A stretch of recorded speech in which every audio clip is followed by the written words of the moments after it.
Hey everybody, today I'm going to make a different kind of video. I've been focusing on red power a lot and it's time to add some yellow power to the equation. So, this cat is due for an oil change. We change oil every 100 hours in them.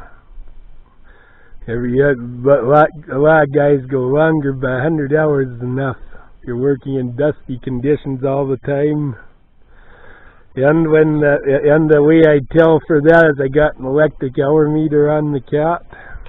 I don't know if you can see it in the video.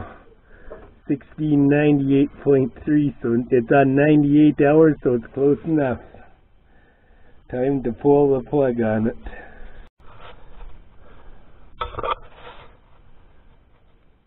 Well, it was dark enough. It's time it was changed. A lot of guys run 200, 300, 400 hours, but my estimation, that's just stupid. On these, the plug is in the side of the oil pan, and they work like a valve. It's a real good system, actually. These hold 40 liters of oil, so I got two 20-liter pails. So I get drain one out, and then the other one there should be plenty of room to catch it.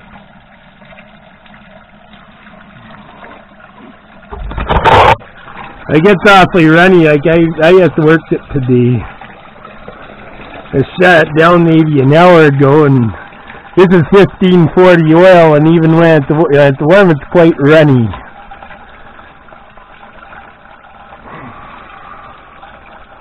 I'll fill one of these pails right up to this line here slightly more. Then I'll switch it, and the other pail will catch the rest for sure. Now that I got my pail full enough, I just close the valve.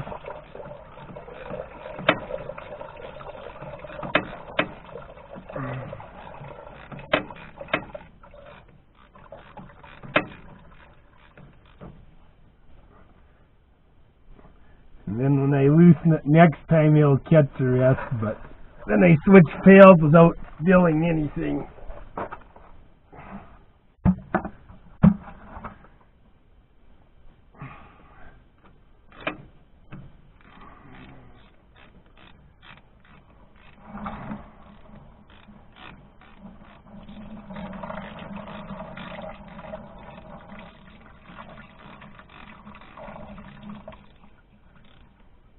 There, now it'll run out the rest of the way. Now I gotta go to the next step, and that is changing the filter. Now on to the oil filter. Because I'm viewing the oil filter upside down, I have to turn it clockwise, turn my wrench clockwise to take it off from my standpoint. So I got the wrench on the filter wrench on to turn it off, and these take a good pull to turn their big filter.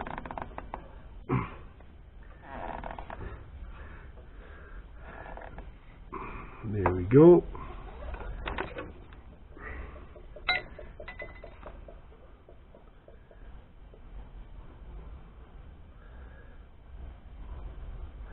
And these are hot. These get hot too. They're hot to touch. That's why I let this sit an hour before tackling it.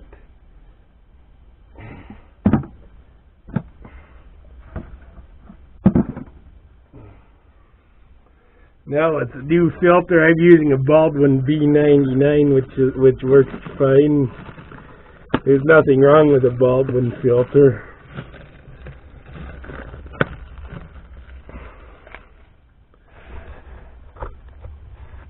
So you take my filter and put some oil off of this one on the gasket. The gasket has to be oiled.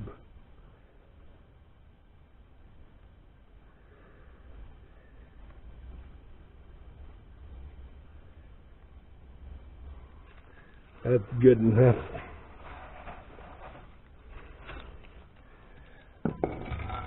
I'll put her on upside down, and there again, These actually, they actually, to be straight, they actually have to feel like they're tipped in a bit for some reason. I don't know why, but that's how they are. Feel like they're tipped in a bit. They could be a bugger to start sometimes, but they do start. There, I think I got it now.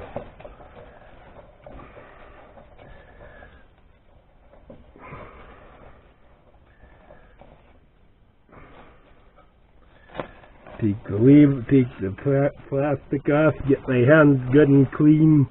They say a turn after gasket makes contact.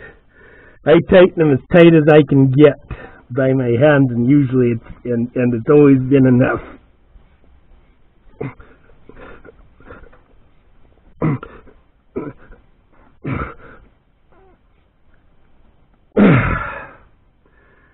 There we go.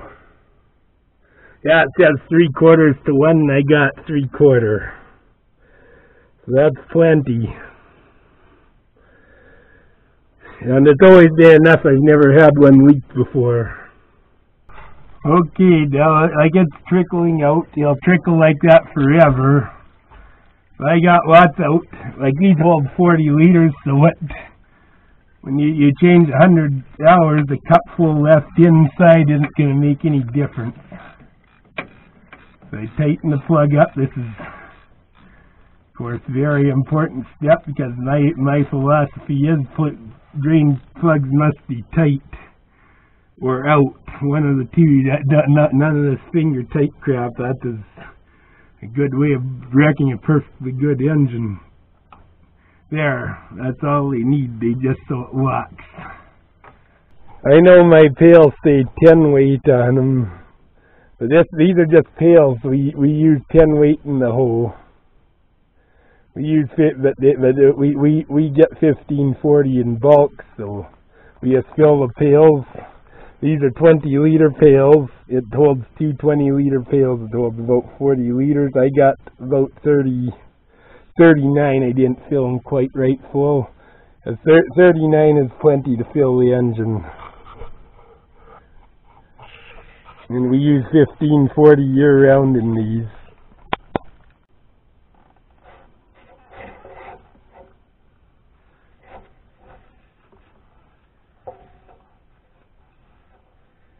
Gotta get her as clean as I can.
Okay, now that it's full of oil, I can start her up.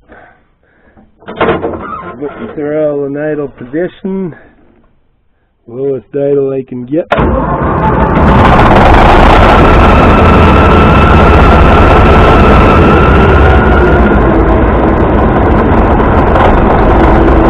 Oil pressure's up. So check the oil, so check for leaks. No leaks on the filter at all.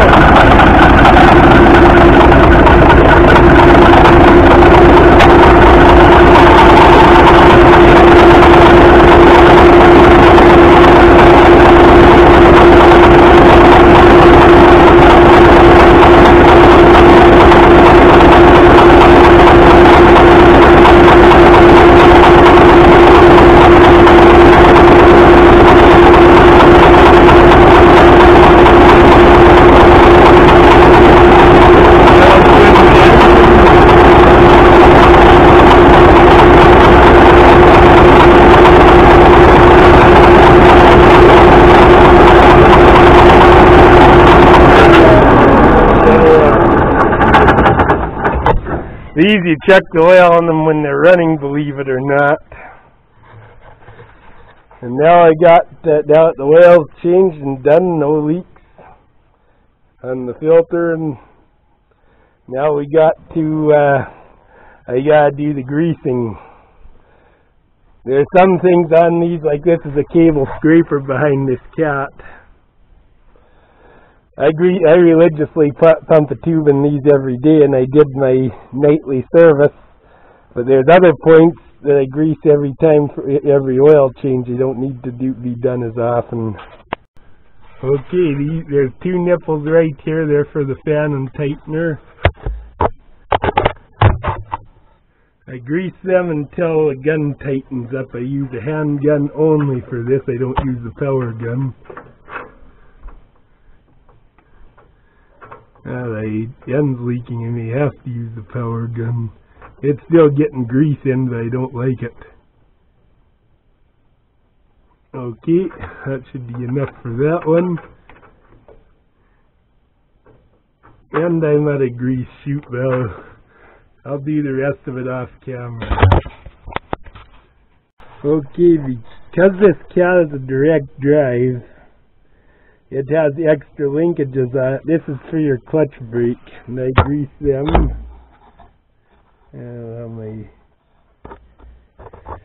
I grease them every oil change.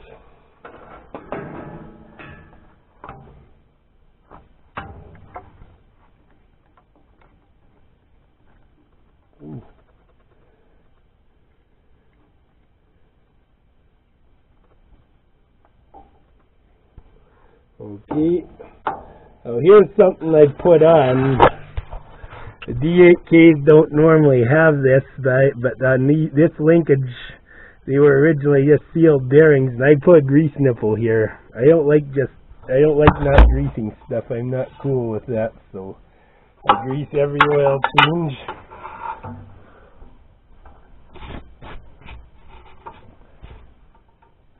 When I'm really busy, I grease every other oil change under here.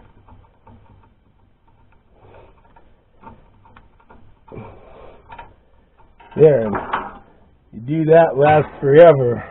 Now this cat has a 29 cable control on it, and this drive shaft, these U-joints have grease nipples, so I leave the master switch on. I just turn it up to where I could grease it. And it should be the same at the other end too. And to grease these, I can't get my grease gun in, so I got a special adapter for it.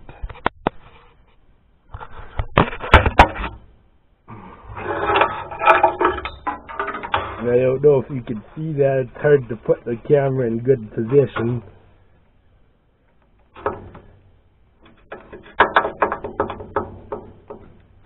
Yeah, you can hear it cracking. There's enough grease in there. The track frames I grease daily, and I did them earlier. The cable unit I grease daily. Scraper I grease daily. There's about 80, between a cat and scraper I grease 80 points daily and pump all of a tube of grease in them.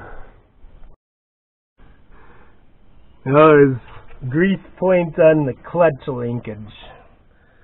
I'll grease them. I'll get a good angle with the camera here, but I'll try. One on each end of this clutch rod. There again, just run the grease out of them.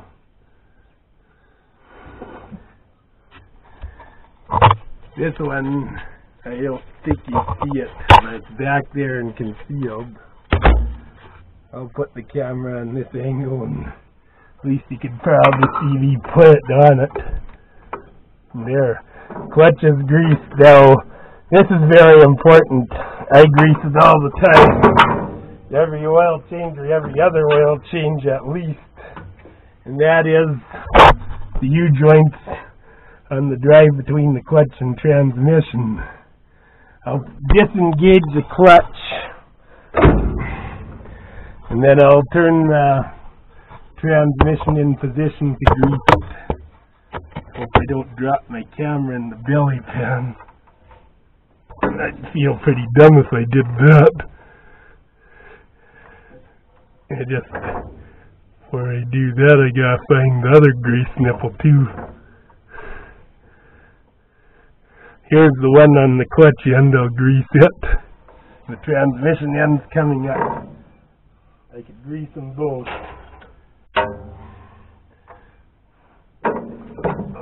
Reach down in here. And they're fun to get, but they're doable.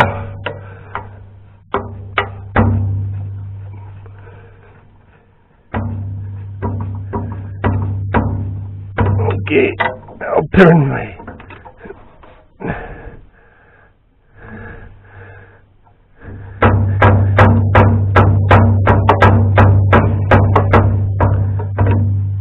That still took just about 20 shots of grease. It took enough grease. And some guys don't bother to grease them. Well, I think that's dumb. I'll push the clutch bit back again. Takes a considerable push to push the clutch back, but it's not even enough. The clutch is down. It's not slipping, but it's down. It needs adjustment. Another thing I grease is the cable control linkages.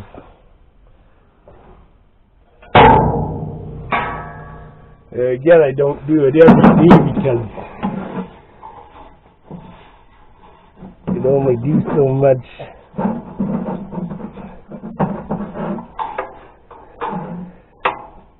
Oh, it's angle fitting. That's what I'm still having trouble getting grease in it. I think some went in, but I'll have to grease with a power gun just to make sure. There we go. No.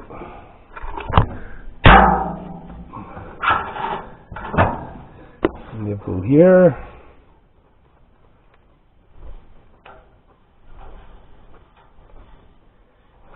And then a bearing down here.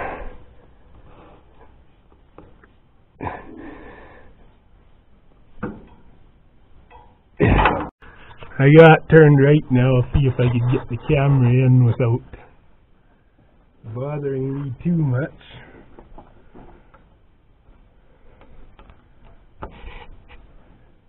Kinda in my road.